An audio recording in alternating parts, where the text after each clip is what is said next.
11월입니다. 11월은 총회로 인해서 이제 신구 임원이 교체되면서 이 사역에 약간의 공백이 생기기도 하고, 또 여러 가지 모임과 또 많은 일정들로 인하여서 바쁜 시간을 보내게 되는 시간들입니다. 또 올해 대림절이 이제 11월 30일부터 시작이 되는데, 이 교회력상으로 살펴보아도 대림절부터가 이 교회력상으로는 새해로 보기 때문에 11월은 어쩌면 정말 연말과 같은 분위기에서 자칫 잘못하면 우리의 믿음과 신앙이 느슨해지고 또 흔들리기 쉬운 시간들의 연속이지 않을까 생각해 보게 됩니다. 오늘 본문 말씀은 누가복음 13장 22절에서 30절까지 말씀으로 예수님께서 예루살렘으로 가시던 길의 에피소드를 소개하고 있습니다. 그 첫 구절이 이렇게 시작합니다. 22절 말씀입니다. 예수께서 각 성, 각 마을로 다니사 가르치시며 예루살렘으로 여행하시더니. 아멘. 예수님은 지금 여러 성, 작은 마을까지 샅샅이 다니시고, 또 이제 이스라엘의 심장이라고 할 수 있는 예루살렘을 향하여 가고 계시는 길에 있습니다. 각 성, 각 마을이 작은 도시, 주변부 도시를 뜻한다라고 한다면, 예루살렘은 대도시, 모든 것들이 다 갖춰져 있고, 또 사람들이 가보기를 열망하는 모든 이 희망의 중심이라고 할 수 있겠습니다. 실제로 예루살렘은 그 도시 자체로 유대인의 정체성이 되었습니다. 유대인들의 삶을 떠받드는 도시였습니다. 왜 그렇습니까? 다윗의 왕자가 있었던 곳이고, 하나님의 집인 성전이 그곳에 있고, 또 장차 메시아가 로마를 몰아내고 이스라엘의 영광을 회복할 곳, 그곳이 바로 이 예루살렘입니다.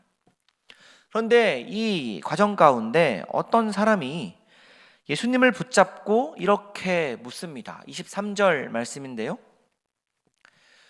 주님, 구원받을 사람이 적습니까? 이렇게 묻습니다. 여러분, 그런데 이 질문이 조금 특별합니다. 특별하기보다 조금 이상한 질문입니다. 왜냐하면 이제껏 이 유대인 사회에서 통용되던 이 구원이라고 하는 의미와 잘 맞지 않는 질문이기 때문에 그렇습니다. 유대인들은 원래 자기 혈통을 선택받은 민족, 선민이다 이렇게 여겼습니다. 아브라함의 자손이니 구원은 당연한 것이다 이렇게 생각했습니다. 역사적으로도 그렇습니다. 출애굽 때 구원이라는 말은 백성 전체를 애굽에서 약속의 땅으로 들어가게 하신 것이고, 다윗이 왕이 되었을 때는 이 사무엘하 7장 16절 말씀에 보면 내 집과 내 나라가 영원히 보존될 것이다 이렇게 약속하고 있고, 또 신명기 7장 6절 신명기 말씀에서는 하나님이 지상 만민 가운데 너를 택하였다 이렇게 율법 가운데 분명하게 제시되어 있기도 합니다. 그렇기 때문에 지금 예수님께 주님, 구원받을 사람이 적습니까? 라고 이렇게 묻는 것 자체가 매우 이상한 질문이라는 것입니다. 유대인이라 한다면 구원받는 것이 당연한 것이고 이스라엘 전체가 구원받는 것이니 이런 질문은 사실 필요가 없는 질문이라는 것이죠. 그런데 왜 지금 이 사람은 구원받을 자가 적냐 이렇게 질문하고 있는 것일까요? 예수님 당시의 상황을 우리가 한번 고려해 볼 만합니다. 당시 유대 사회는 심각하게 분열된 사회였습니다. 바리새파는 율법을 반드시 잘 지켜야만 구원받는다 이렇게 이야기했고, 사두개파 사람들은 성전에서 제사를 잘 지어야만 구원받을 수 있다 이렇게 이야기하였습니다. 에세네파 사람들은 이런 거 저런 거 다 필요 없다 이렇게 이야기하면서 홀로 광야로 떠나 거기에 지낼 때만 구원받을 수 있다 이렇게 이야기했습니다. 그러니 사람들 사이에서는 과연 누가 진짜 구원받는 사람들일까라고 하는 이 질문이, 그 생각들이 팽배했다라는 것입니다. 특히 당시의 바리새파와 성전 지도자들 그리고 서기관과 같은 종교 지도자들을 제외하면 이 90%의 유대인들은 암하레츠, 이 땅의 사람들, 땅의 백성이라고 하는 그런 의미로 불려졌습니다. 당시에는 이 땅의 백성이라고 하는 말의 뜻이 그 전까지만 하더라도 굉장히 좋은 말이었는데, 예수님 당시에 이 암하레츠라고 하는 그 의미는 무식한 평민을 경멸하는 말로 그 의미가 변질되게 됩니다.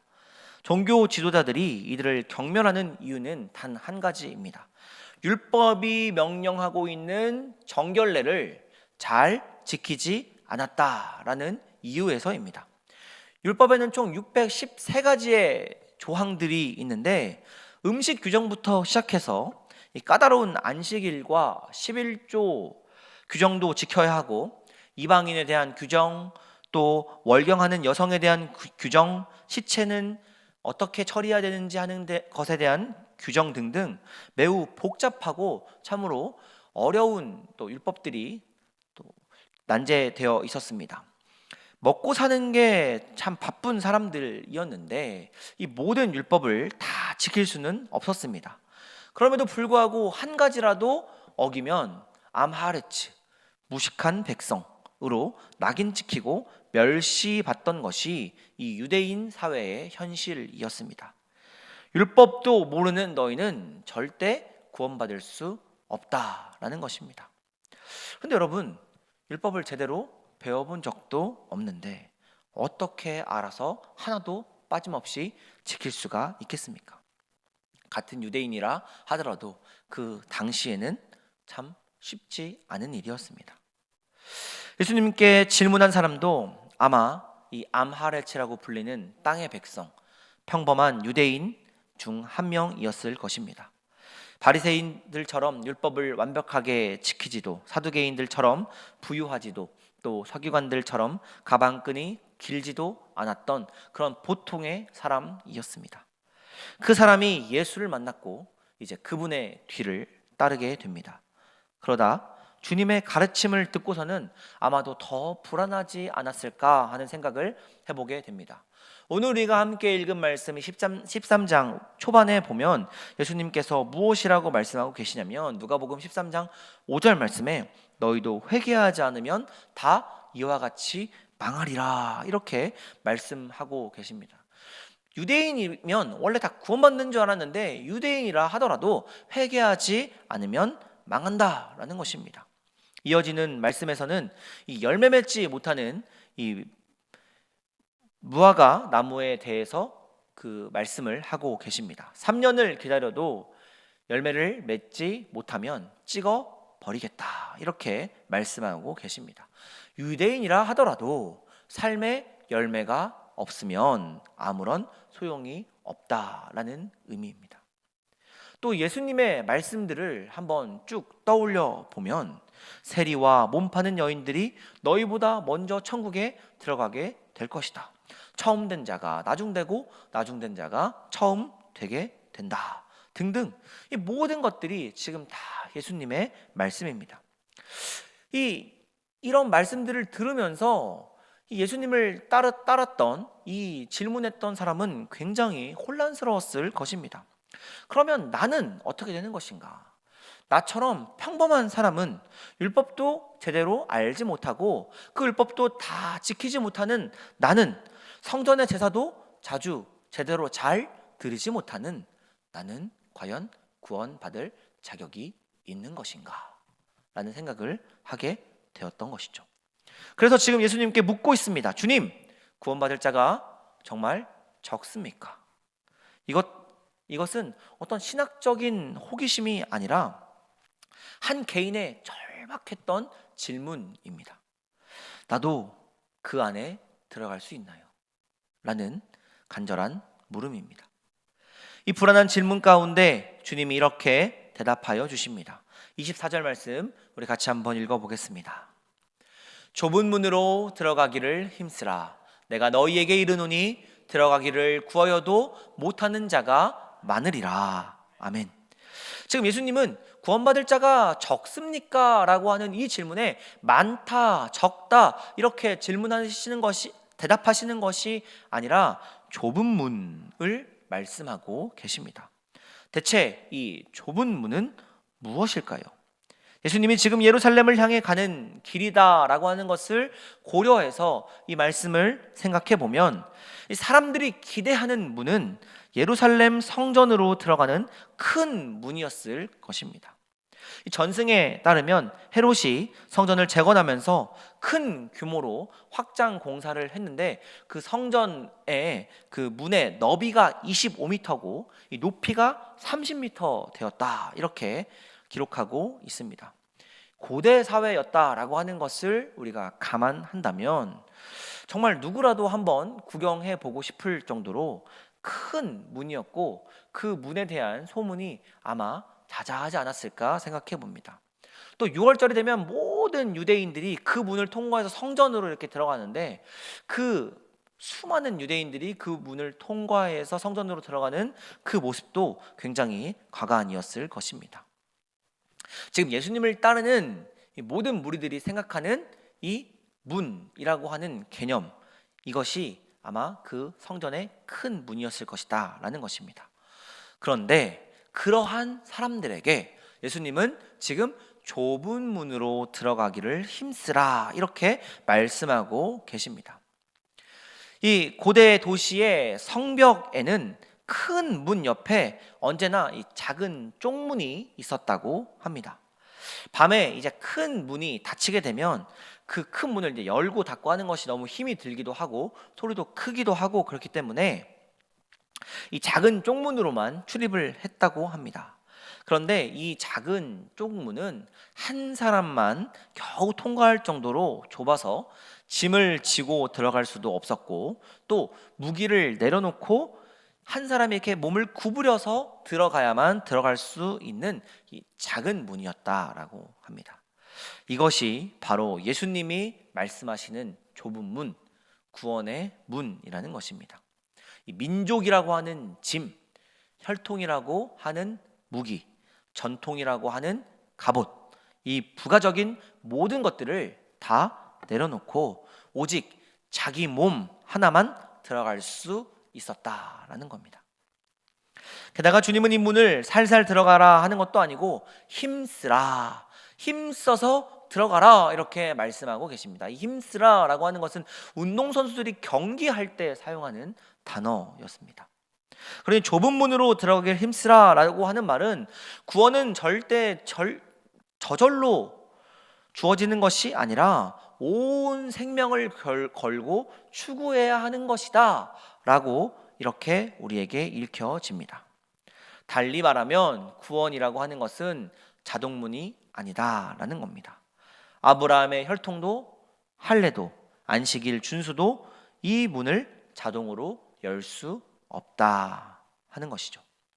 이 문을 들어가려면 설렁설렁해서도 안 되고 최선을 다해 집중하며 갈고 닦으며 나아가야 한다라는 의미입니다. 이어지는 26절과 27절 말씀은 더 충격적인 말씀입니다. 같이 한번 읽어보겠습니다. 그때 너희가 말하되 우리는 주 앞에서 먹고 마셨으며 주는 또한 우리를 길거리에서 가르치셨나이다 하나, 그가 너희에게 이르시되 나는 너희가 어디에서 왔는지 알지 못하노라. 생각하는 모든 자들아 나를 떠나 가라 하리라. 아멘. 여러분 26절 말씀을 한번 띄워주시겠습니까? 26절 말씀에 보면 주 앞에서 먹고 마셨다 이렇게 말씀하고 있는데, 이것은 단순한 식사가 아닙니다. 이 유대 문화에서 함께 식사했다라고 하는 것은 깊은 교제를 의미합니다. 특히 공동 식사는 당시 사회에서 나도 공동체의 일원입니다 라고 하는 것을 나타내는 의식이었습니다. 또 길거리에서 가르치셨다라고 하는 말도 등장하고 있는데, 이 주님께 질문한 사람뿐 아니라 예수를 따르는 무리에게 지금 주님께서 말씀하고 계십니다. 그들 모두 예수님의 설교를 직접 들었다라고 하는 것이죠. 오늘 말로 따지면 이런 겁니다. 제가 이 교회 창립 멤버입니다. 저는 매주 한 번도 빠지지 않고 모든 예배에 다 참석했습니다. 저는 교회에서 실시하는 모든 교육도 다 마쳤습니다.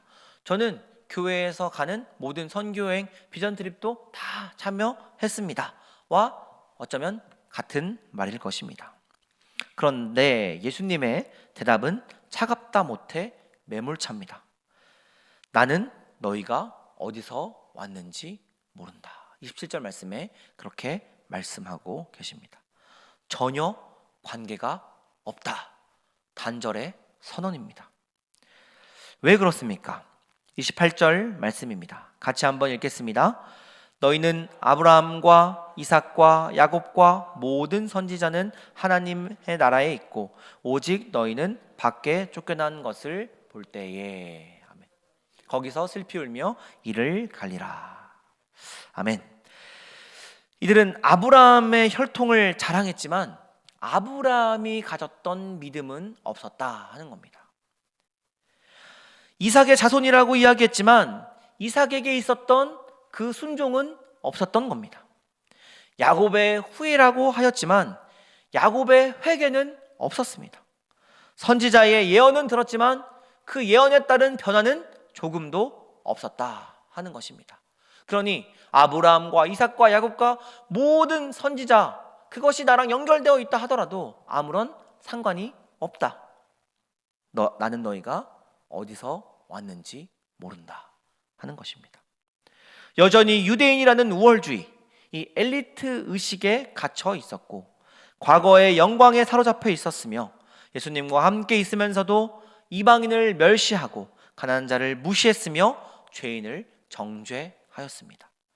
겉으로는 예수님을 따르는 것 같았지만 속으로는 여전히 자기의 우월감으로 옛 사람을 따르는 모습이었습니다. 예수님의 말씀은 29절과 30절에서 정점을 찍습니다. 함께 읽어보겠습니다. 사람들이 동서남북으로 와서 하나님의 나라 잔치에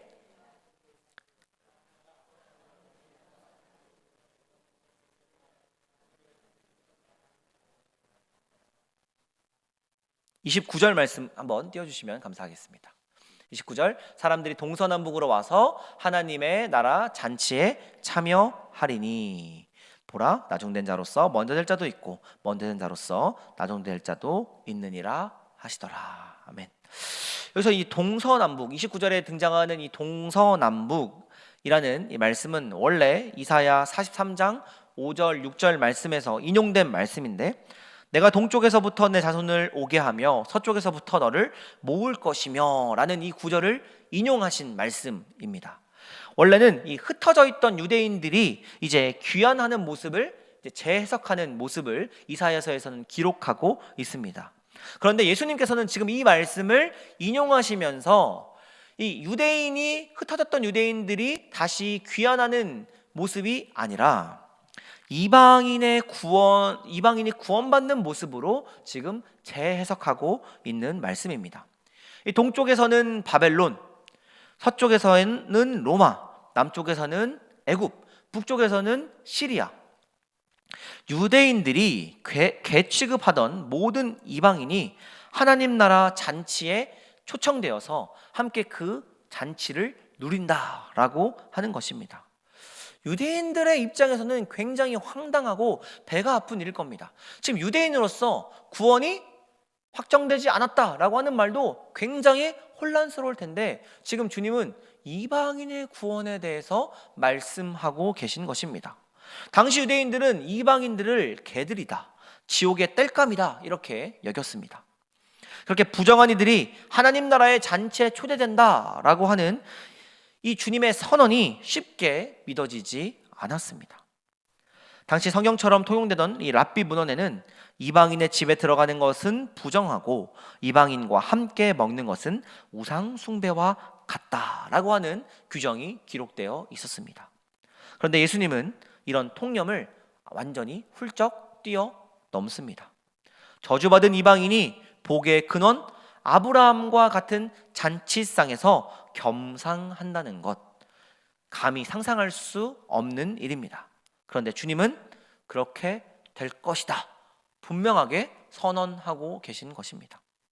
나중된 자로서 먼저 될 자도 있다라고 하는 이 30절의 말씀도 평범하게 들리지 않습니다. 단순히 순서를 바꾼 것이 아닙니다. 이것은 가치관의 전복입니다. 구원의 기준이 완전히 새롭게 바뀌었다라고 하는 혁명적인 선언인 것입니다. 여러분 한번 생각해 보십시오. 예수님 당시에 유대인 세계에서는 누가 꼴찌입니까? 율법을 모르는 무식한 평민들, 죄인 취급받던 세리들, 몸을 파는 여성들, 부정하다고 격리된 한센병자들, 적으로 간주된 이방인들이 나중된 자, 저 멀리 구석에 있는 주변부의 인생이었습니다. 그럼 누가 먼저 된 자, 가장 앞에 앉아서 모든 혜택을 누리는 자였습니까?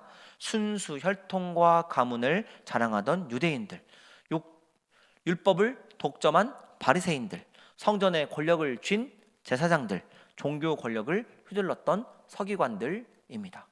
그런데 주님은 이 모든 것들이 다 역전된다, 이렇게 선포하십니다. 혈통이 아니라 믿음이다. 전통이 아니라 주님을 믿는 믿음으로부터 발현되는 삶의 변화다. 특권이 아니라 겸손이다. 우월감이 아니라 사랑과 존중이다. 가지고 있는 데에서 그것이 이루어지는 것이 아니라 비워내는 것으로, 좁은 문을 통하여 내가 가지고 있었던 내 모든 것들을 다 내려놓음으로써 가능하다라고 우리 주님께서 지금 말씀하고 계신 겁니다. 여기서 중요한 것이 한 가지 더 있습니다. 예수님이 말씀하시는 구원을 다시금 여러분 묵상해 보시면 좋겠습니다. 우리는 늘 구원을 죽은 다음에 천국으로 들어가서 받게 될 어떤 하나의 사후 연금으로 생각합니다. 근데 여러분 한번 생각해 보십시오. 만약 죽어서 천국에 입장하는 것이 그것만이 오직 구원이다라고 이야기한다면 구원의 가장 좋은 방법은 무엇이겠습니까? 빨리 죽는 것이겠죠. 그런데 예수님은 그런 무책임한 구원을 말씀하시지 않습니다.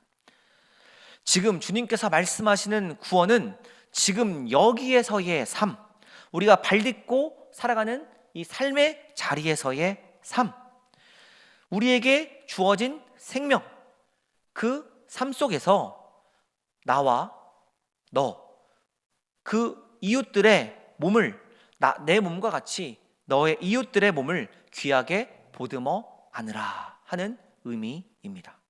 여러분 주님의 말씀에 귀 기울여 보시기 바랍니다. 주님이 무엇이라고 말씀하고 계십니까? 회개하라, 천국이 가까이 왔느니라. 미래가 아니라 지금입니다.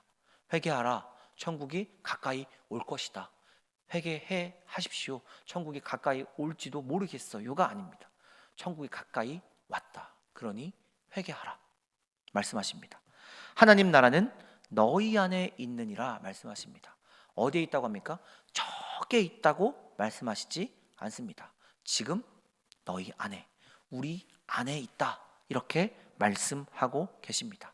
지금 말입니다. 구원은 먼 미래에 있는 것이 아니라 우리가 오늘을 어떻게 사느냐 하는 것으로부터 비롯된다 하는 것입니다. 내일, 모레, 얼마 후 죽어서의 일이 아니라 지금 내가 하나님의 뜻을 어떻게 살아내고 있느냐의 문제가 바로 구원의 문제다라는 것이죠. 구원받을 자가 적습니까? 라고 하는 이 한 유대인의 질문은 2000년을 뛰어넘어 지금 우리에게도 똑같이 하게 되는 질문입니다. 그리고 이 질문은 다시금 우리의 모습을 되돌아보게 합니다. 우리도 예수님 당시의 1세기의 유대인들과 별반 다르지 않습니다. 우리도 우리만의 구원 공식이 참 다양하게 많습니다. 우리는 무엇을 자랑하고 있습니까? 내가 자랑하고 있는 것이 무엇입니까? 사랑하는 여러분, 우리의 온 존재가 변하지 않으면 아무런 소용이 없습니다. 마음으로부터 시작하여서 우리의 삶이 변하지 않으면 소용이 없습니다. 복음을 핑계로 하여서 내 뜻대로 내 맘대로 살아가고 돌아섬 없이 옛사람 그대로 내가 살아가고 있다면 복음을 모르는 사람보다 훨씬 더 심각하다 하는 것입니다. 주님이 말씀하시는 좁은 문으로 들어가기를 힘써야 합니다. 좁은 문은 불편합니다. 내가 가지고 있는 것들 다 내려놓아야 합니다. 우월감도 내려놓아야 합니다. 편견도 내려놓아야 합니다. 그리고 내가 다수 안에 속해 있다는 이 안전지대라고 하는 그것도 다 내려놓아야 합니다. 좁은 문을 통과하고 나오는 길은 어쩌면 이 내가 가지고 있는 어떤 혈통이, 이 제국이, 내가 함께 속해 있다는 이 소속감이 보장하고 있는 모든 혜택도 다 포기하는 길입니다. 그러나 사랑하는 여러분, 그 좁은 문만이 우리를 구원의 길로 인도합니다. 우리를 생명으로 인도한다 하는 것입니다. 오늘 말씀에서 가장 중요한 것은 이것입니다. 바로 아직 그 문이 열려 있다라는 사실입니다. 동서남북 모든 사람들에게, 간절히 찾는 모든 이들에게 이 문은 여전히 열려 있습니다. 예루살렘으로 가시던 예수님은 결국 십자가에서 죽으셨습니다. 화려한 성전이 아니라 골고다 언덕에서, 사람들이 기대했던 왕관이 아니라 가시 면류관을 쓰고서 그렇게 무참하게, 비참하게, 또 무기력하게 십자가에 달려 돌아가셨습니다. 그것이 바로 좁은 문이었습니다. 그리고 그 좁은 문을 통해 우리에게 구원의 길을 열어 주셨습니다. 사랑하는 여러분, 오늘 이 순간, 지금 여기에서 좁은 문 앞에 서시길 바랍니다. 좁은 문을 먼저 통과하신 우리 그리스도 예수께서 저와 여러분을 기다리고 계십니다.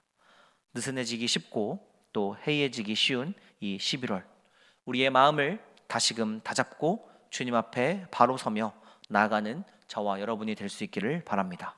오늘 여기에서 주님과 동행하기를 진심으로 갈망하는 모든 주의 백성들에게 복된 구원의 길이 열리기를 주님의 이름으로 간절히 소망합니다.